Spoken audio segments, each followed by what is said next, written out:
बुद्ध कहते हैं, विचारों में बहुत ताकत है। जैसा हम सोचते हैं हमारा जीवन वैसा ही बन जाता है।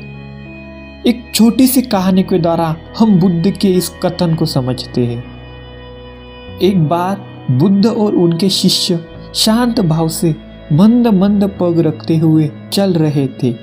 बहुत दूर चलने के कारण भिक्खु कहते हैं, भंते, क्या हम विश्राम के लिए थोड़ी देर बैठ सकते हैं? बुद्ध कहते हैं, अवश्य, और पेड़ के नीचे आकर सभी बैठ जाते हैं। भिक्खु उनसे कहते हैं, बुद्ध, एक बार आपने कहा था कि आज हम जो कुछ भी है वो हमने आज तक क्या सोचा इस बात का परिणाम है। कृपया कर इस बात को विस्तार से समझाइए। बुद्ध कहते हैं, अवश्य, मैं तुम्हें एक छोटी सी कहानी सुनाता हूँ। किसी नगर में एक बहुत धनी सेठ रहता था। उसकी संपत्ति राजाओं जितनी थी। वह और उसका परिवार बड़े आनंद और वैभव से अपना जीवन बिताने लगे। एक दिन दूसरे गांव का उसका एक रिश्तेदार आया और वे एक दूसरे से बातचीत करने लगे। बात बात में उसने बताया कि उसके यहाँ का सेठ, जो उससे भी बड़ा धनवान था, गुजर गया। बेचारे की लाखों की धन संपत्ति पड़ी रह गई। सेठ ने रिश्तेदार से कहा, वह सेठ कैसे गुजर गया? मतलब बूढ़ापन से या किसी रोग के कारण? तो रिश्तेदार बोला, नहीं, वह तो जवान था, बस बुलावा आया और वह चल पड़ा। बात सहज भाव से कही गई थी, पर उस सेठ की हालत खराब हो गई। वो अपने मन में ही बोलने लगा, उस सेठ की तरह एक दिन वह भी तो मर जाएगा। धन कमाने के चक्कर में वह मृत्यु को ही भूल चुका था।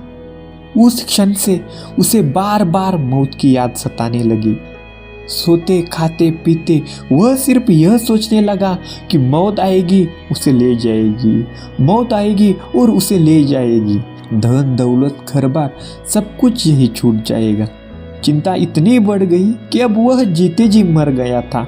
वह न तो ठीक से खाता था, न सोता था, सिर्फ सोचता रहता था। अब धीरे धीरे उसकी देह सूखने लगी। वह बिस्तर पर पड़ गया। देखने वालों को लगता इसे किसी चीज की तो कमी नहीं, पर उसके भीतर का दुख ऐसा था कि किसी को कहा भी नहीं जा सकता था। बहुत इलाज कराया गया, लेकिन उसका रोग कम होने के बजाय बढ़ता ही गया। एक दिन एक साधु उसके घर पर आया। वह सेठ साधु के चरण पकड़कर रोने लगा। साधु बोला, क्या बात है सेठ? सेठ ने साधु को सब कुछ बता दिया। सुनकर साधु हंस पड़ा और बोला, तुम्हारे रोग का इलाज तो बहुत ही सरल है। सेठ ने थोड़ी राहत की सांस ली और अधीर होकर उसने पूछा, स्वामी जी, वह इलाज क्या है? साधु ने कहा, देखो, मौत का विचार जब मन में आए, जोर से कहो, जब तक मौत नहीं आएगी मैं जीऊंगा, जब तक मौत नहीं आएगी मैं जीऊंगा। इस नुस्खे को 7 दिन तक आजमाओ, मैं अगले सप्ताह आऊंगा। ऐसा कह साधु चल पड़ा। 7 दिन हो गए। वह साधु आया। उन्होंने देखा आदमी बीमार के चंगुल से बाहर आ गया है और आनंद के गीत गा रहा है। साधु को देखकर वह दौड़ा और उनके चरणों में गिरकर बोला, महाराज, आपने मुझे बचा लिया। आपकी दवा ने मुझ पर जादू का असर किया है। बोलिए, आपको क्या चाहिए? मैंने समझ लिया कि जिस दिन मौत आएगी उसी दिन मरूंगा, उससे पहले नहीं। उसका आनंद से फूला हुआ चेहरा देखकर साधु बोला, मौत का डर सबसे बड़ा डर है। वह जितनों को मारता है उतना तो मौत खुद भी किसी को नहीं मारती। अब जो लोग सम्यक मार्ग को सुन रहे होंगे वे सोच रहे होंगे कि एक साधारण से नुस्खे से भला सेठ कैसे ठीक हो सकता है? चमत्कार हो गया क्या? नहीं, हम अंधविश्वास और चमत्कार पर विश्वास नहीं रखते। वह सेठ पहले रात दिन धन के बारे में सोचता था, इसलिए उसने बहुत धन कमाया था, और जब उसका मन मृत्यु के बारे में सोचने लगा तो वह एक जिंदा लाश की तरह बन गया। जीवित होकर भी मर चुका था। इसलिए तो बुद्ध कहते हैं, जैसा हम सोचते हैं बिल्कुल वैसा हम बन जाते हैं। इस एक कहानी से दो बातें समझ आती है। पहली बात तो जब तक सेठ धन के बारे में सोचता था तब तक वह धनी था।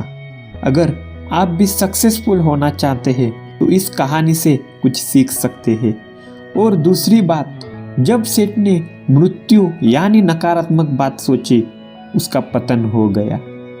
इसलिए जीवन जीते वक्त सकारात्मक विचार कीजिए और अपने जीवन को भी सकारात्मक बनाइए। जो लोग पूछते हैं कि बुद्ध का पंचशील और वंदना किस काम की, उनके लिए कहना चाहता हूँ, हर वो व्यक्ति जो अपने दिल से हर रोज पंचशील पढ़ता हो वह कभी भी दारू नहीं पी सकता या चोरी नहीं कर सकता।